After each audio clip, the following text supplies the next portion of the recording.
Olá pessoal, como vão vocês? Espero que vocês estejam bem.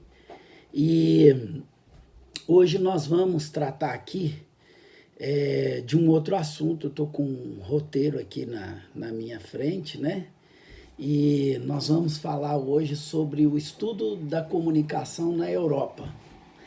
Bom, a primeira coisa que eu gostaria de trabalhar com vocês é a ideia de que assim nós estamos como se a gente estivesse fazendo aqui um histórico das teorias da comunicação. Nós começamos então pelo lugar onde a comunicação teve um peso muito grande e estava aliado aos objetivos daquela sociedade, que era os Estados Unidos da América. Dentro dessas questões, vocês puderam observar que a comunicação ela teve sempre um sentido muito pragmático, um sentido aplicado. O que significa isso? Significa que aquelas teorias elas estavam muito voltadas assim para a ideia assim de vender mercadorias, de defender o propósito, vamos dizer assim, a ideologia, o ponto de vista dos Estados Unidos em relação às questões mundiais. Então, em síntese, é como se a comunicação, os estudos de comunicação nos Estados Unidos tivesse a pretensão de fazer uma abordagem aplicada. Ele estava geralmente envolvido ou com a venda de mercadorias, com a difusão dos valores da sociedade de consumo ou mesmo com a difusão de políticas do governo estadunidense. Nós agora vamos entrar numa outra perspectiva, que é a perspectiva dos estudos da comunicação na Europa. Qual que é a diferença básica entre os estudos da comunicação na Europa e os estudos da comunicação nos Estados Unidos?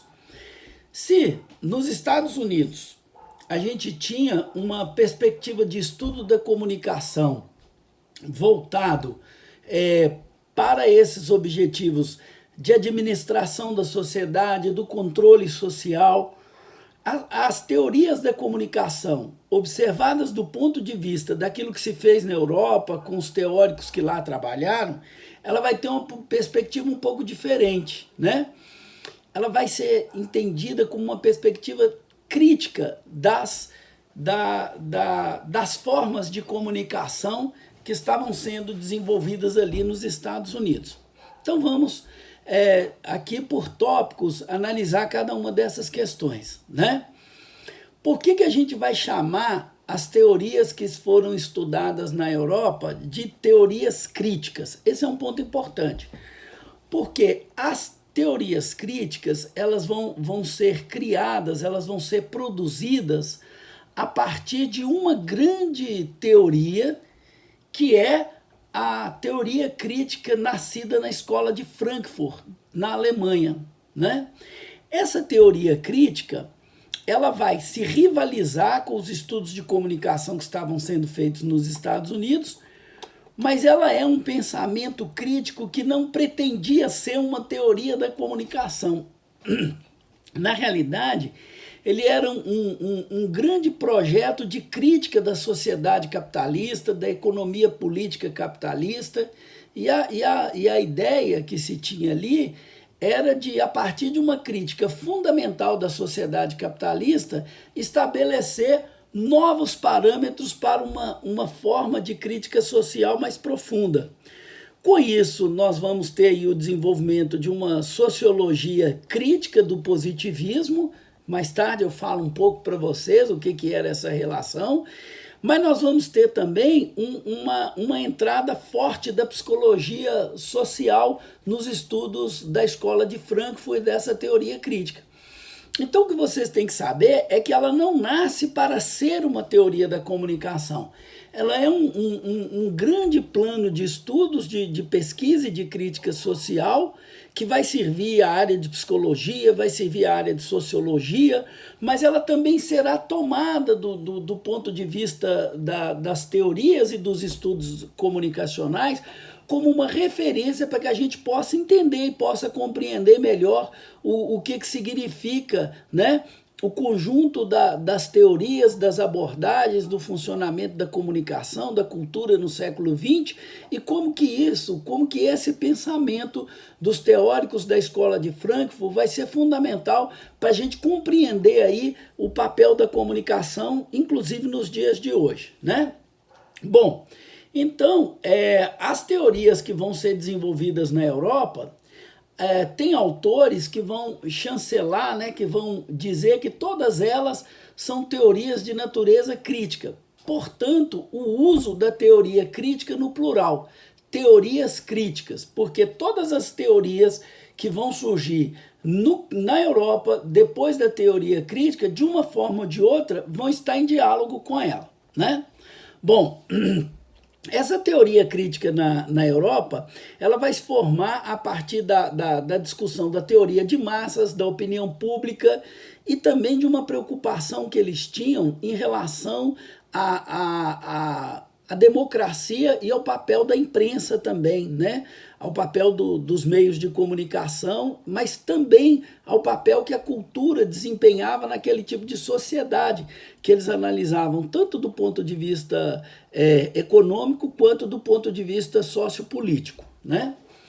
Essa teoria, pessoal, se por um lado vocês observaram que nos estudos das teorias estadunidenses houve, digamos assim, prevaleceu nesses estudos, né, a natureza instrumental e aplicada da pesquisa, porque quem financiava a pesquisa em comunicação nos Estados Unidos eram os grandes grupos econômicos, as fundações ligadas a grandes empresas, aos grandes proprietários, e eventualmente até o governo financiava algumas pesquisas. Entretanto, esse financiamento ele tinha um objetivo. Era um estudo aplicado porque essa pesquisa tinha que ser aplicada.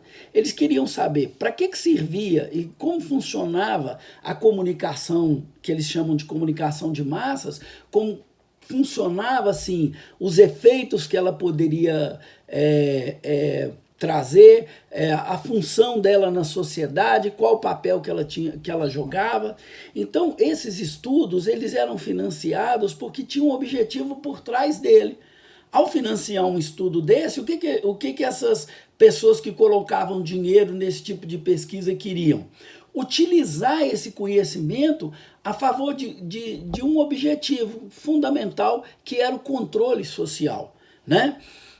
Eu já expliquei para vocês, a gente já conversou, né? Inclusive no programa do governo fascista, né? Na Alemanha, eles falavam que controlar a população por meio da força era um ingrediente fundamental, mas esse controle era mais efetivo, era mais eficaz e era mais, digamos assim, forte quando você controlava as pessoas no campo das ideias.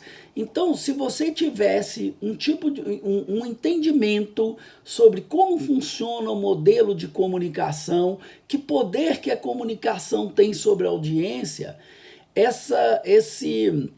essa forma de usar a comunicação seria muito mais eficiente para os objetivos dos controladores ou das pessoas que tinham uma influência grande e um poder não só econômico, como também um poder político fundamental naquela sociedade. Pois bem, o que a gente observa então é que a pesquisa que surge na Europa, ela tem um sentido diverso disso. Ela não vai ser uma pesquisa aplicada. Ela vai se opor, ao contrário disso, ela vai se opor a essa perspectiva de uma pesquisa empírica, instrumental, fartamente desenvolvida nos Estados Unidos e vai propor uma nova tradição de pesquisa. Que tradição que era essa? A tradição teórico-especulativa. O que é uma pesquisa de tradição teórico-especulativa? É uma pesquisa onde as pessoas vão ter uma ação muito mais ensaística, buscando analisar os fenômenos sociais, correlacioná-los, propor uma relação, uma integração entre eles, né? Ao invés de isolar um fenômeno, né? E propor uma resposta linear a partir daquela análise, ou seja, propor uma resposta a partir de um determinado estímulo. Ou seja, a tradição teórico-especulativa é uma tradição de pesquisa que ela também caminha muito no campo da filosofia. É um tipo de pesquisa e um tipo de pensamento muito comum no campo da filosofia. E essa tradição, ela também vai estar presente na teoria crítica, no pensamento das escolas que são desenvolvidas ali nessa tradição nos estudos europeus, né? Então, é óbvio que se você tem uma pesquisa aplicada como aquela dos Estados Unidos, se você queria saber qual era o efeito que a comunicação tinha sobre uma audiência, era muito comum você pegar, por exemplo, um produto publicitário, né? Uma propaganda, vamos pensar aqui. Pegar um grupo na qual você queria mobilizar com aquela propaganda, um grupo de consumidores com características muito definidas, isolar aquele grupo de consumidores dentro de um, digamos assim, de um laboratório, de uma pesquisa experimental, aquilo que nós chamamos de grupo de discussão ou de grupo focal, muito comum em surveys e pesquisas aplicadas no campo das ciências sociais. E isso também era feito com a comunicação. Você pegava aquela publicidade, submetia a um determinado grupo e observava a reação dela. Esse tipo de pesquisa, conforme a reação fosse A, B, C, X ou Y, você derivava a partir dali, tentava derivar a partir daquelas reações um comportamento que fosse previsível para todas as situações que ocorressem de forma similar àquela. O que acontece com a pesquisa especulativa? Ela é um pouco diferente. Ela não tem esse objetivo de ser uma pesquisa pontual e de extrair um determinado tipo de resultado. Ela é uma pesquisa que tem ela ao invés de ser pontual e focada num aspecto específico para você tentar derivar dali uma lei, ela é uma pesquisa de perspectiva mais abrangente, né? Ou seja, ela vai buscar pensar muito mais a sociedade e a cultura, né? Sem necessariamente descobrir uma lei ou um ensinamento ou uma lição, né? Que vai nos ajudar a compreender os efeitos da comunicação sobre determinado público. Até porque esse tipo de pesquisa só era financiado por grandes grupos econômicos, por governo, porque eles tinham uma determinada intenção. Ó, eu vou financiar essa pesquisa, mas vou utilizar esse resultado em nome de uma determinada proposição, em nome de uma determinada questão que será aplicada socialmente. Bom, a pesquisa, as pesquisas que ocorreram na Europa, elas não tinham esse objetivo. Nesse sentido, os pesquisadores tinham uma certa liberdade maior para pesquisar, porque o compromisso deles era compreender a natureza das relações entre sociedade, economia, cultura e, eventualmente, até comunicação. Ou seja, a comunicação ela só se torna um objeto de estudos desses teóricos dada a abrangência e a importância que ela adquiriu naquele contexto. Bom, continuando aqui nossa conversa, então, deixa eu olhar meu roteiro aqui, nós vamos então discutir um pouco agora o que significou essas pesquisas e qual que é assim, a grande força delas no conjunto das pesquisas em comunicação. A escola de Frankfurt foi um lugar fundamental para que esse tipo de pesquisa ocorresse. A cidade de Frankfurt, na Alemanha, tinha também uma universidade com o mesmo nome. E a teoria crítica, ela surge basicamente como produto de um instituto de pesquisa social, né? Bom, como eu já disse, não se trata de uma teoria da comunicação que nasce para ser um campo de estudos específicos da comunicação social, né? Ela é uma escola, a escola de Frankfurt é uma escola num sentido histórico mais amplo. E por que ela é chamada de escola? É porque ela reúne uma tradição de pensamento e de práticas que estão vinculadas a uma perspectiva crítica do sistema capitalista, né? Então ela vai ter basicamente três dimensões. Ela vai ser uma realidade institucional, que era o Instituto de Frankfurt, da escola o Instituto de Pesquisa Social, que estava abrigado na escola de Frankfurt, dentro da Universidade de Frankfurt, né? Formada por um grupo de intelectuais importantes, dentre eles o Theodor Adorno, Max Horkheimer e o Marcuse, e vários outros intelectuais, como Walter Benjamin, que embora não seja ele foi uma pessoa que contribuiu com essa escola. Um crítico de cinema que mais tarde vai se incorporar também ao pensamento da escola de Frankfurt, que era o Krakauer. Enfim, nós vamos ter então uma perspectiva de pensamento histórico, social, econômico, também filosófico, que vai configurar aquilo que nós vamos chamar de escola de Frankfurt, né? Bom, esse Instituto de Pesquisa Social ele foi criado na década de 20. Na realidade, ele foi fundado em 1924, né?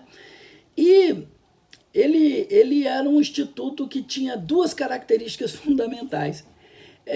Três, aliás. Era um grupo de intelectuais, né? Que estavam formando essa escola. Esses intelectuais eram intelectuais marxistas, mas também eram intelectuais judeus. Portanto, eles traziam consigo duas grandes características discriminatórias para quem vivia no contexto da Alemanha nazista, que era o fato de ser judeu e o fato de ser comunista, ou seja, o fato de ser marxista, né? de seguir aí uma tradição do pensamento marxista, né?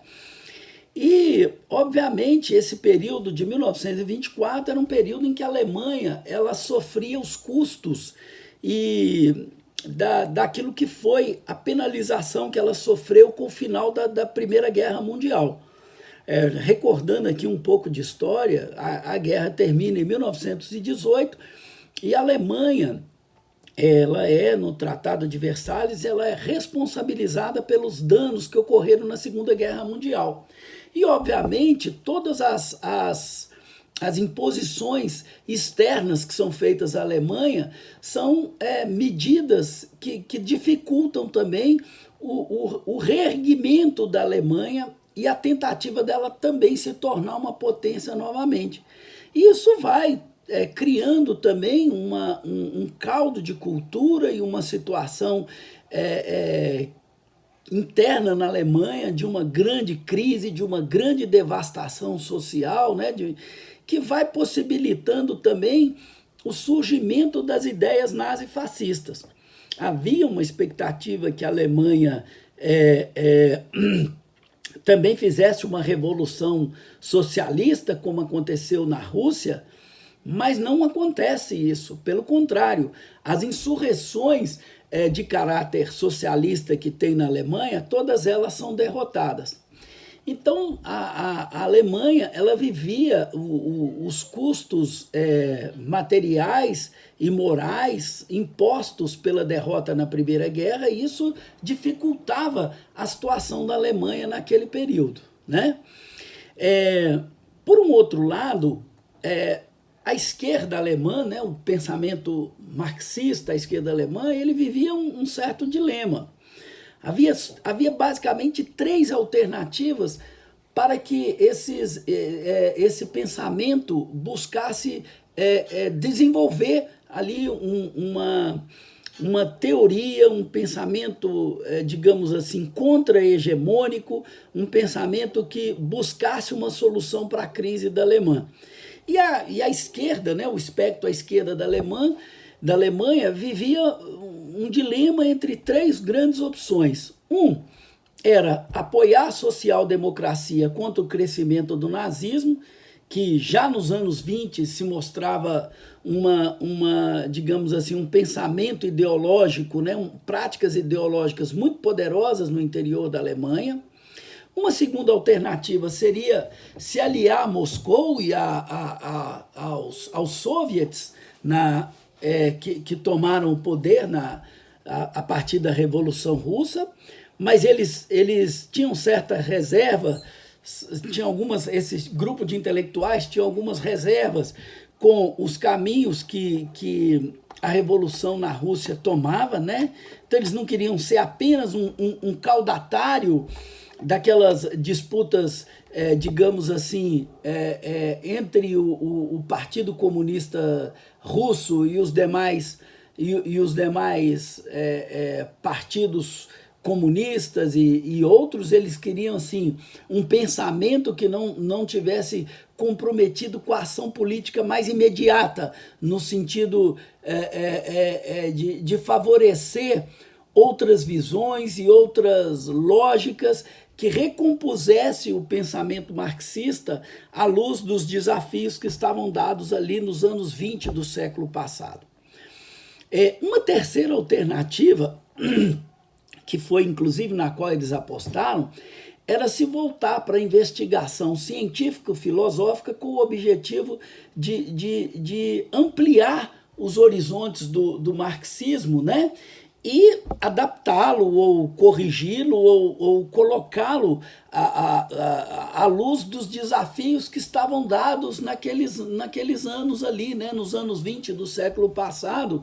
E mesmo continuando marxistas, eles entendiam que muitas coisas que estavam acontecendo no mundo naquele período não teriam sido possíveis, né, de ser percebidas e compreendidas no tempo que o Marx viveu. Então o Instituto ele surge primeiro a partir de um grande seminário que o Felix Weil produziu. Ele era um estudante de filosofia que tinha se doutorado muito jovem, com 21 anos. Isso era possível e era comum naquela época, né? E eles organizam um grande seminário de estudos em torno do marxismo, problematizando a realidade capitalista daquele período. E depois disso, esse sujeito tem uma ideia, que era de montar esse Instituto de Pesquisa Social. E ele era um argentino-alemão, né? Ele tinha dupla nacionalidade, tinha nascido na Argentina. E tinha uma coisa importante do lado desse sujeito. O pai dele era o maior exportador de grãos do mundo. Então ele era filho de um milionário, essa que é a verdade. E embora marxista e judeu, o cara ele queria financiar um instituto de pesquisa com plena liberdade para fazer pesquisa, né? E precisava de uma independência econômica para isso também, né? E ele tinha recursos para isso, embora fosse marxista e nesse período, né, se aliado aí aos intelectuais que tinham uma formação, digamos, severamente crítica do capitalismo, que é quem tinha, né, que era o sistema político que também viabilizava a fortuna do pai dele. E aí o pai dele tinha mandado ele estudar na Alemanha. E o filho vem e pede para o pai uma grana para financiar um instituto de pesquisa social. E esse instituto de pesquisa social, por causa da grana do pai, ele tem as portas abertas pela Universidade de Frankfurt, né, para criar um instituto, vincular a universidade, né, e a remuneração, os gastos, os custos com esse instituto seria bancado pelo pai dele junto à Universidade de Frankfurt. E assim foi feito, né? Em 1924, cria-se o Instituto de Pesquisa Social, ligado à Universidade de Frankfurt, com apoio do Ministério da Educação e Cultura da Alemanha, né? E qual que era o objetivo, então, que ele discutiu e fez essa negociação com os agentes do Estado, né? Que o objetivo do Instituto seria voltar-se para o conhecimento e a compreensão da vida social em sua totalidade. Então, fundado um instituto em 1924, o primeiro diretor do Instituto de Pesquisa Social foi um marxista, um historiador. Notem vocês, todos eram marxistas, né? Só que esse era um historiador marxista austríaco chamado Grünberg, Karl Grünberg. Ele vai propor que na primeira fase do Instituto eles trabalhem com pesquisas sobre história do socialismo e do movimento operário e da crítica da economia política. A crítica da economia política era uma grande preocupação do Marx, que a partir dessa preocupação dele, ele e o Engels vão se debruçar e tentar escrever o Capital, que seria uma das grandes obras do pensamento marxista mundial, né?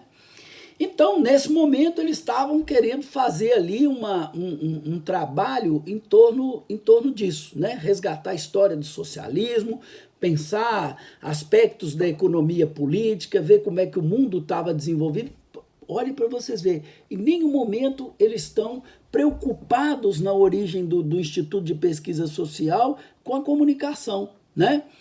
Ela virá como uma questão quase que inevitável no desenvolvimento e nos estudos que eles vão empreender ali no Instituto de Pesquisa Social. Entretanto, aquilo que nós conhecemos como Escola de Frankfurt, ela vai se tornar esse modelo de pensamento que a gente se referencia nele e que vários campos do conhecimento os tomam como referência. Ele tem mais ou menos a definição da sua característica principal a partir dos anos de 1930, exatamente em 1931, quando Max Horkheimer assume a direção do Instituto de Pesquisa Social, né? E ele vai fazer um giro ali naquilo que era a direção do antigo historiador marxista.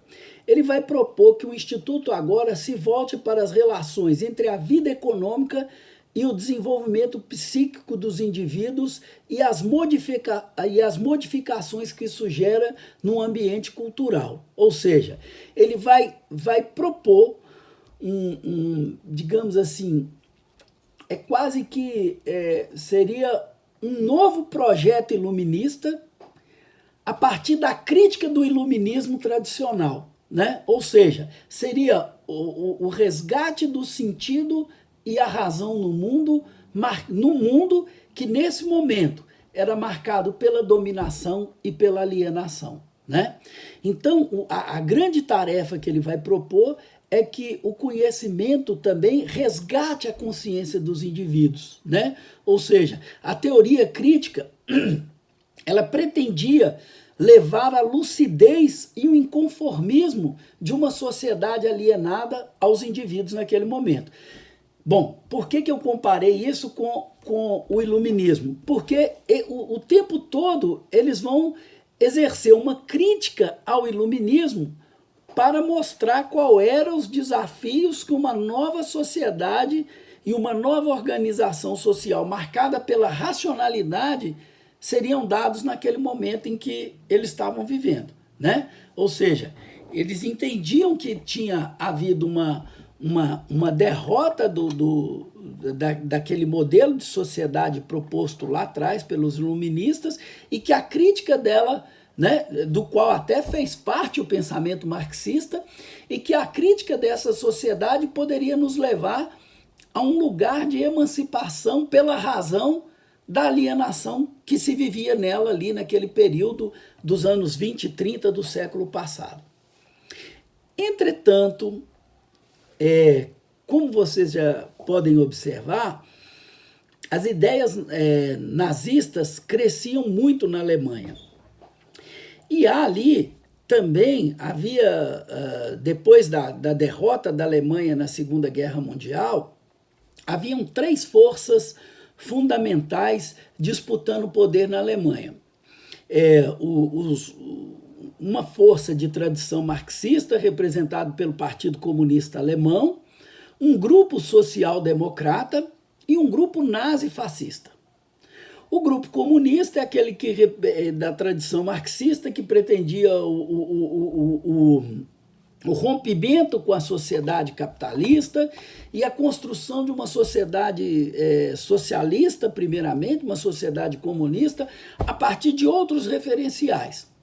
O grupo social-democrata era aquele grupo que propunha uma síntese entre o capitalismo e o socialismo, ou seja, as virtudes de um sistema e as virtudes de outro sistema, compondo ali uma força social, né, que enfrentava o nazismo, mas que também enfrentava o movimento comunista, o movimento socialista.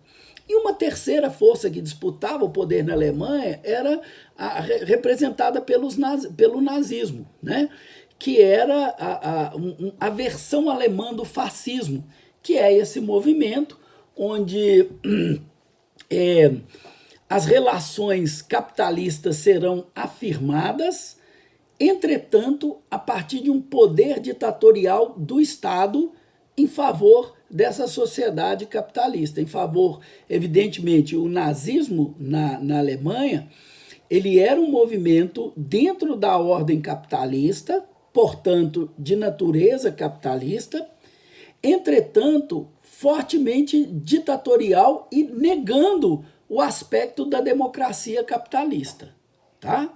Então, nós vamos observar que é esse movimento, em luta com essas outras duas grandes forças políticas, é que vai assumir o controle, a hegemonia e o apoio da população na Alemanha, né? E o resultado disso é a ascensão de Adolf Hitler, que esteve preso nos anos 20, né? Mas que nos anos 30 estará fazendo política e à frente do governo alemão, né? Em 1933, o Hitler, então, é nomeado chanceler. Exatamente no mesmo ano que ele foi nomeado chanceler, portanto, 2 anos depois que o Horkheimer assumiu a direção do Instituto de Pesquisa Social, o Hitler assume e, portanto, uma das primeiras iniciativas que ele toma no poder é fechar um Instituto de Pesquisa Social, né? E obviamente, eles já pressentindo isso, eles tentam articular várias possibilidades de funcionamento desse Instituto de Pesquisa Social em Genebra, em Paris e em Londres, né? Entretanto, em qualquer lugar que eles pensassem no funcionamento do Instituto de Pesquisa Social na Alemanha, não seria um grande negócio, porque, como a gente sabe na história, né, a partir da conquista do poder do nazismo na Alemanha, o Hitler começa a invadir os países vizinhos e planeja uma conquista integral do continente europeu, né? E a submissão também dos países que estavam dos países que estavam em torno, né, próximos ali da Alemanha. Então a Europa não era definitivamente um lugar seguro para que o Instituto de Pesquisa Social funcionasse. Em 1934, então, eles se instalam em Nova York, na Universidade de Colômbia. Um dos caras que foi fundamental para eles, né, chegarem nos Estados Unidos foi o Paul Lazarsfeld, que era um imigrante austríaco, que já fazia parte do meio acadêmico nos Estados Unidos. E o Lazarsfeld, ele estava à frente das pesquisas em comunicação nos Estados Unidos, ou seja, ele trabalhava com as pesquisas aplicadas, exatamente aquele tipo de pesquisa que os frankfurtianos tanto criticavam, né? Porque eles entendiam que esse tipo de pesquisa era para consolidar o sistema capitalista, para fazê-lo funcionar, né? Para incutir os valores da sociedade capitalista, para fazer com que as pessoas recebessem esses valores, absorvessem esses valores.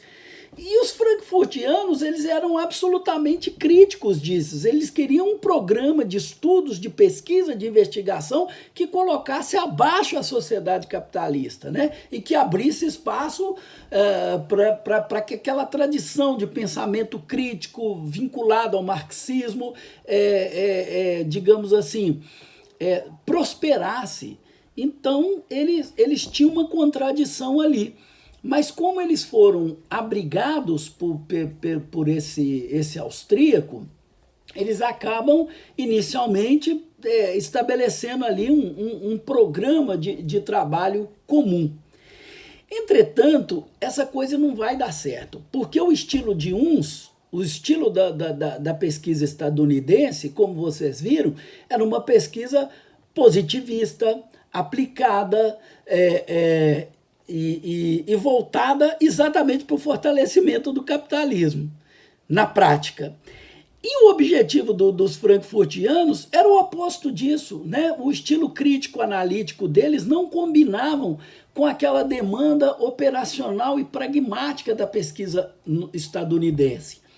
Então, o Horkheimer, que era o gestor, o diretor do instituto, ele reagiu fortemente ao positivismo reinante nos domínios científicos estadunidenses. Lembrando, o que é positivismo?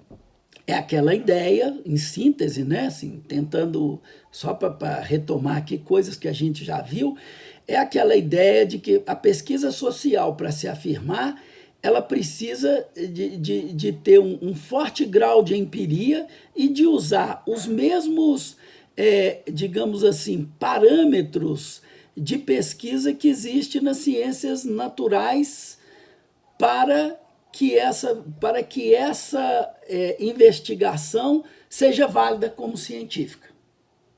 Tá? Os frankfurtianos eram críticos desse posicionamento. A própria natureza de pesquisa e de pensamento deles é uma natureza mais teórico-especulativa e não aplicada nesse sentido. E eles são críticos porque eles acham que, mesmo usando essas formas de pensar a ciência social, buscando uma exatidão para elas, que o positivismo tanto defendia, não dava a elas mais, não dava à ciência social a exatidão que eles buscavam ter com esse tipo de posicionamento, esse tipo de perspectiva, né? Então, para vocês verem, mantinha-se aí uma situação de litígio e de incompatibilidade entre essas duas formas de pensamento, embora elas estivessem no mesmo lugar, que era os Estados Unidos, dentro da Universidade de Colômbia, né? Enfim, e os teóricos da escola de Frankfurt, nos Estados Unidos, também tinham movimentos muito fortes de direita, né, que se alinhavam com ideias persecutórias, principalmente de pessoas que eram, não por serem judeus, mas por serem comunistas, por serem marxistas. E os teóricos da escola de Frankfurt, que vão estar nos Estados Unidos, eles também viviam esse tipo de perseguição. Uma delas era, inclusive, de um senador, McCartney, né? Que ficou conhecido como marcatismo, que era um tipo de prática persecutória de pessoas que eram suspeitas de serem comunistas. Isso, inclusive, atingiu até diretores, atores de cinema, personalidades do meio intelectual, artístico, e com os teóricos, né, vindos da Alemanha. Com o pensamento marxista, também não foi diferente. Eles sofreram esse tipo de perseguição também, né? Além disso, os Estados Unidos viviam ali, era um momento posterior à crise de 1929, né? E isso também tornava a situação mais árida, mais complicada para o trabalho desses teóricos da escola de Frankfurt ali, né? Então, se por um lado eles estavam pensando a sociedade capitalista e eles estavam num lugar mais propício para pensar essa sociedade capitalista, que era os Estados Unidos da América, por um outro lado, as condições de sobrevivência deles eram cada vez piores, porque eles não se dispunham a fazer um tipo de pesquisa aplicada e o trabalho que eles tinham de fazer, além de sofrer uma perseguição, era um trabalho que não interessava e não tinha quem tivesse a fim de bancar aquele tipo de trabalho deles ali. Nessa altura, né, o pai do cara que tinha, do Felix Weil, que tinha financiado a escola de Frankfurt ali nos anos 20, ele tinha morrido já no final da década passada, né? E a situação que se vivia aí mais de 10 anos depois, 15 anos depois da fundação da escola, né, já próximo dos anos 40, era uma situação completamente diferente, sem que essas condições e essas viabilidades estivessem dadas, né? Então, o que a gente vai observar nesse próximo tópico que a gente vai estudar? Quem eram os teóricos dessa escola de Frankfurt, né? Quem eram esses teóricos que fundaram esse Instituto de Pesquisa Social? A gente vai falar rapidamente sobre cada um deles e na próxima videoaula a gente continua discutindo essas questões. Vejam bem, esse tópico é fundamental. Alguém que faz comunicação social, cinema, cultura, qualquer coisa na área da cultura e da comunicação social, necessariamente tem um trabalho que vai estar em diálogo com o pensamento da escola de Frankfurt. Então, ainda que vocês não adiram a esse pensamento, que vocês tenham reservas e críticas sobre eles, é um pensamento fundamental até para vocês compreenderem o debate que se faz em torno dessas questões até hoje. Então vamos lá. Quem eram os teóricos? Um teórico importante, um dos mais célebres dessa escola de Frankfurt, é o Theodor Adorno, que nasceu no início do século XX, em 1903, e morreu em 69, né? O Adorno era um judeu, né, de origem, a família dele era uma família rica e culta da Alemanha. E ele tinha uma formação muito sofisticada em música. E ele vai se doutorar também com 21 anos na Universidade de Frankfurt. Tem um livro que ele publicou junto com Max Horkheimer, que é um livro importante, que é o livro Dialética do Esclarecimento, e é nesse livro também que vocês vão encontrar o texto Indústria Cultural, onde ele faz essa crítica fundamental da cultura, da sociedade capitalista e tal. Depois nós vamos discutir especificamente esse texto, tem coisas lá muito importantes, né? Tem coisas que são válidas até hoje, mas como todo pensamento, ele é produzido num contexto onde algumas questões também são revisitadas, são reavaliadas, são criticadas, né? E a gente vai pontuar também algumas reservas em relação ao que foi, num período histórico, discutido, mas é um texto que ainda tem a sua relevância e a sua importância histórica, social e política, né? Então ele vai ser responsável, junto com o Horkheimer, pela criação do conceito indústria cultural, né? O Max Horkheimer, ele quase da idade do Adorno, ele vai viver praticamente o mesmo período histórico, ele vai nascer também no final do século, ao invés de início, no final do século XIX, nasce em 1895 e morre em 1973, né? Como o Adorno, também ele é filho de um empresário do ramo de tecidos na Alemanha, ou seja, ele também era um comunista, um estudante que virou comunista, mas filho de uma família que tinha uma grande fortuna na Alemanha, né? Ele era simpatizante do judaísmo também e contra a vontade do pai dele, que queria que ele seguisse a carreira de empresário, né? Queria que cuidasse dos negócios da família. Ele resolveu entrar para a universidade, né? E ele é o cara que assume a direção do Instituto de Pesquisa Social no seu mais importante momento. A discussão que ele faz com o Adorno, né, sobre indústria cultural, durante muitos anos ela foi uma referência para que a mídia e a relação com os meios de comunicação fosse pensada no campo de estudos de comunicação social. Uma outra figura importante é o Herbert Marcuse, também nasceu em 1898, morreu em 1979, coisa já vai chegando bem pertinho de nós, né? E ele é proveniente também de uma família judia e rica da Alemanha. Ele estudou literatura, vocês vão observar que ao estudar literatura, ele também tem uma grande bagagem cultural e filosófica, né? E também depois ele vai estudar economia política.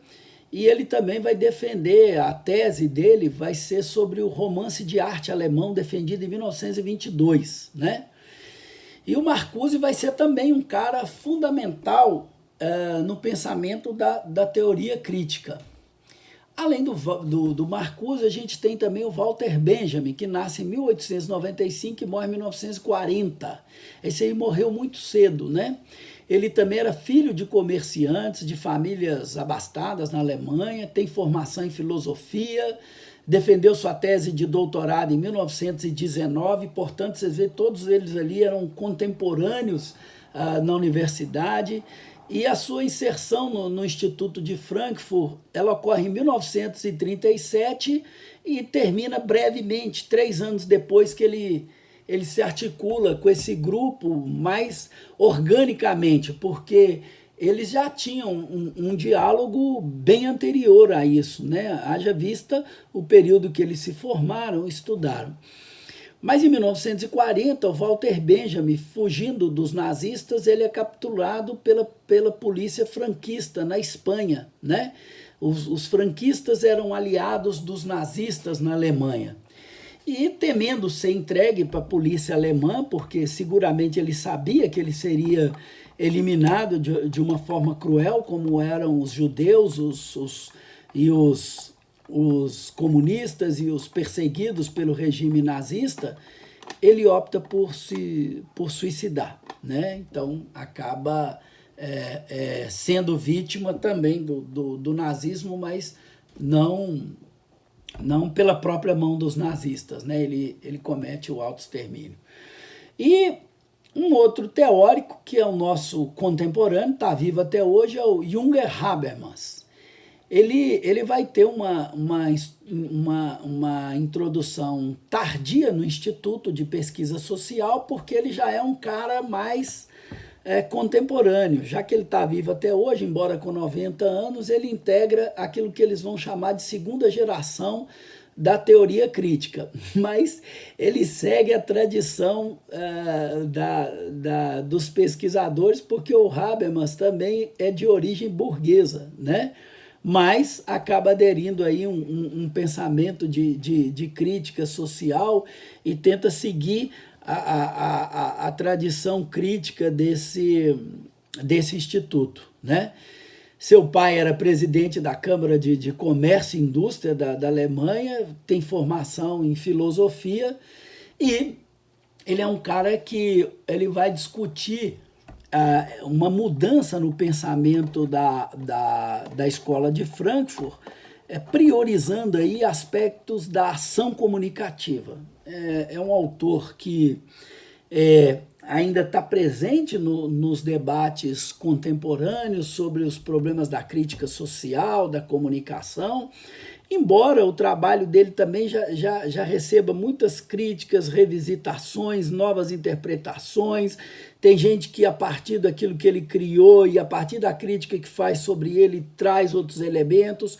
Mas, enfim, eu queria dar mais ou menos um panorama geral para vocês do que são, do que é esse pensamento da comunicação na Europa, mas localizando principalmente aquilo que vai ser uma referência desse pensamento, que é a Escola de Frankfurt e o Instituto de Pesquisa Social, né?